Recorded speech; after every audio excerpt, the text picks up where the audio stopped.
Hallelujah, hallelujah, hallelujah, hallelujah.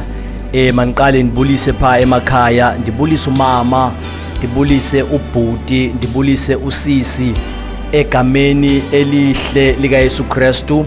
Ndibulise nomntana ke omncinane ongakwazi ukuzibongela enkosini. Lo uthethayo ke ngumzalwane uFolokhwe, igama lokusabela ndingumalwande.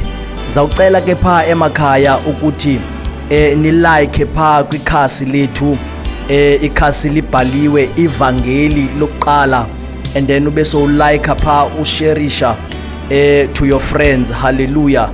Sawucela ke napha ke nindwendwele pha kwela khasi lethu lipha lika YouTube, libhaliwe malwande.folokhwe, and then ube so uklika isubscription yakho pha emakhaya, and then that's how you support us. Glory to Jesus. Injongo ke yekhasi o injongo yalamakhasi kukomeleza abantu elikholweni, bantu abaninzi abasamthemba uThixo, bantu abaninzi abasakholwa kuThixo ngenxa yezinto ezenzekileyo kubo okanye abazibonileyo zisenzeka. Glory to Jesus. Injongo ke yethu kukubuyisa elothemba sele lilahlekile. Injongo yethu ke kukulayita lonhlansi sele ishiyekile khona ukuze nayo ingabi sacima. Hallelujah. Namhlanje ke sizawuva nje umyalezo uThixo athanda ukuthi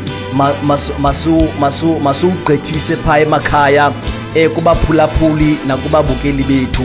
Glory to Jesus. Eyona nto ke siza nayo namhlanje okanye isihloko ndaba okanye xa uyithiya imessage yanamhlanje ungathi uzungasuki eBethlehem.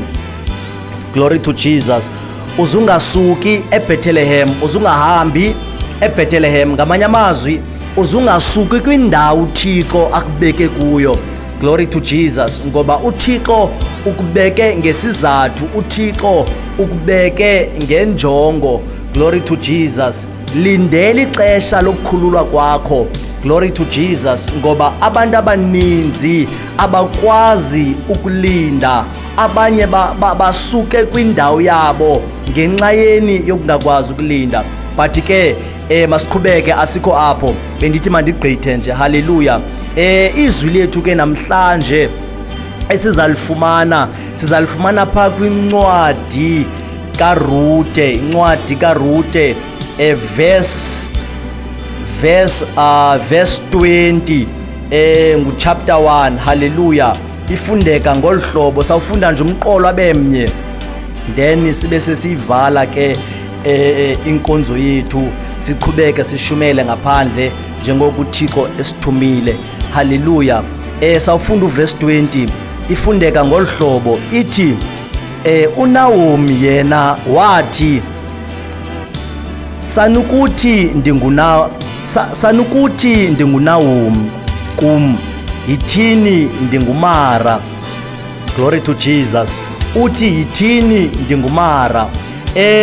Xa silanda nje kancinci ibali likaNaomi. Glory to Jesus.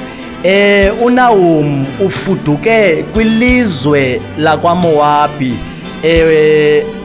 Ufudukele kwilizwe lakwaMowabi esuka from eBethlehem.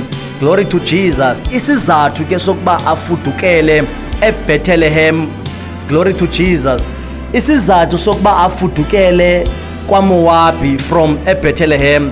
Glory to Jesus. Lithi ilizwi lenkosi kwavela indlala enkulu ezweni laseBethlehem.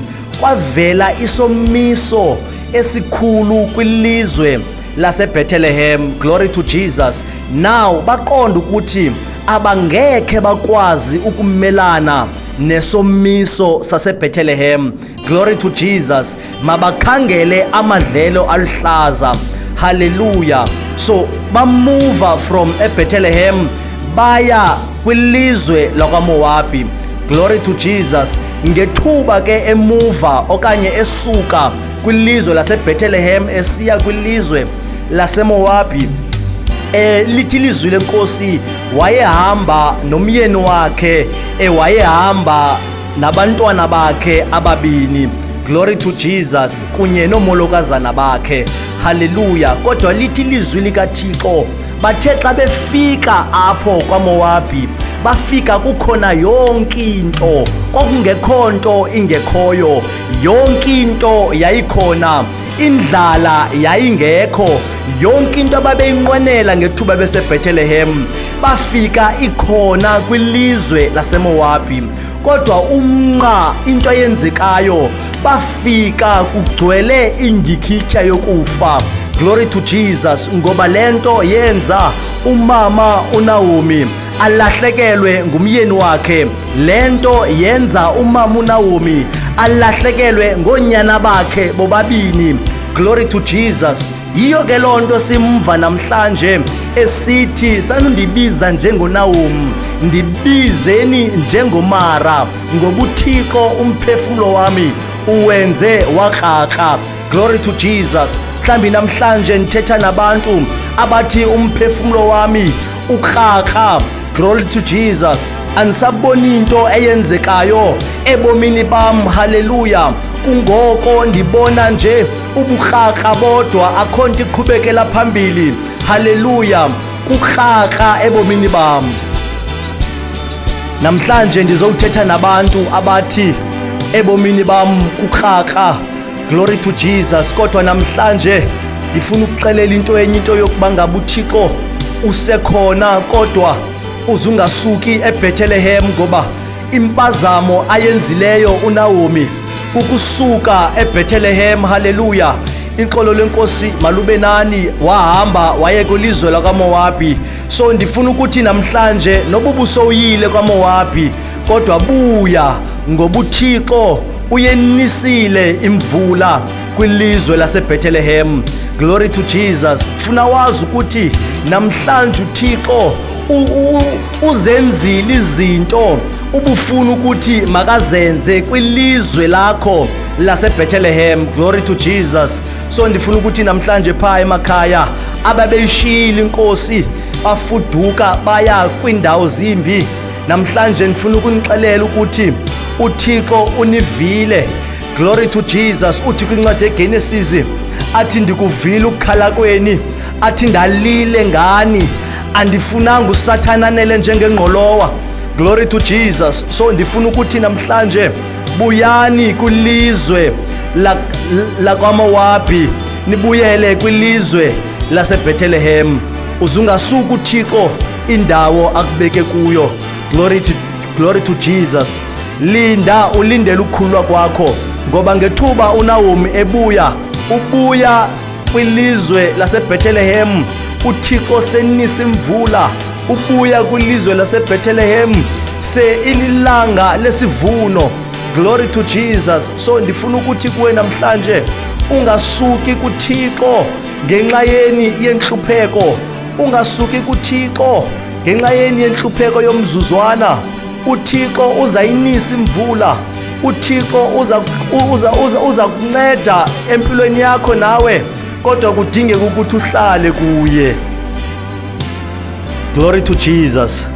Kudingeka ukuthi uhlale kuye, glory to Jesus. So eyona nto endifuna ukuyithetha namhlanje ukuthi bonke abo bakwilizwe laseMowabi babuyele eBethlehem, glory to Jesus, ngoba uThixo uyinisile imvula, ngoba uThixo uyigxothile indlala ngegama likaYesu waseNazaretha. In Jesus name, amen and amen.